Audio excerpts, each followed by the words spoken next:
סכמת טיפול חובש בנפגע טראומה. שלב S, Safety. הערכה, התרשמות ממנגנון הפגיעה. טיפול, ביטחון המטפל, השבה באש, בחירת מקום טיפול, מאובטח, כפפות, נצירת נשק, שקשק בפגיעות זרחן.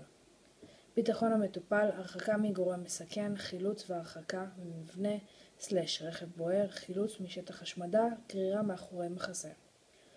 דיווח, קריאה לסיוע, ועצירת דימום עורקי פורץ על ידי לחץ עקיף פלוס רישום.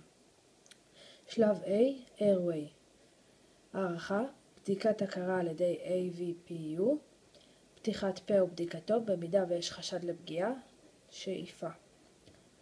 טיפול, יש לקבע בחוזקה את ראשו של הפצוע במידה והפצוע אינו מדבר, סילוק הפרשות במידת הצורך בעזרת סקשן/בול עץ, פתיחת נתיב אוויר על ידי קיבוע הראש לאחור, סין ליפט או ג'או טראסט. החדרת Airway, רק לפצוע חסר הכרה שאינו מגיב לכאב.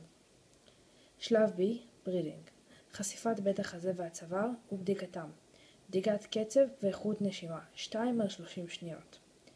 הנשמה, לפצועים הנושמים מתחת ל-12 ומעל 30. הנשמה בסקר ראשוני תתבצע רק במקרה שיש מטפלים שינשימו בזמן הסכמה. ומתן חמצן. שלב C, Circulation, סקירת דימומים, גפיים, ראש, בצ'כים, מפסעה, לחיצה קלה על הבטן להערכת דימום בטני. בדיקת דופק רדיאלי, כמותי ואיכותי, 4-15 שניות. אם אין דופק רדיאלי, יש לבדוק ברדיאלי השני, ואם אין שם, אז בקורדית. בדיקת צבע וטמפרטורת העור, ומילוי קפריאלי. טיפול, הצרת שת"דים בעדיפות לחץ ישיר. שלב D, Disability. הערכה, בדיקת הכרה חוזרת על ידי ה-AVPU, במידה ויש שינוי במצב הכרה, יש לחזור לשלב ה-A.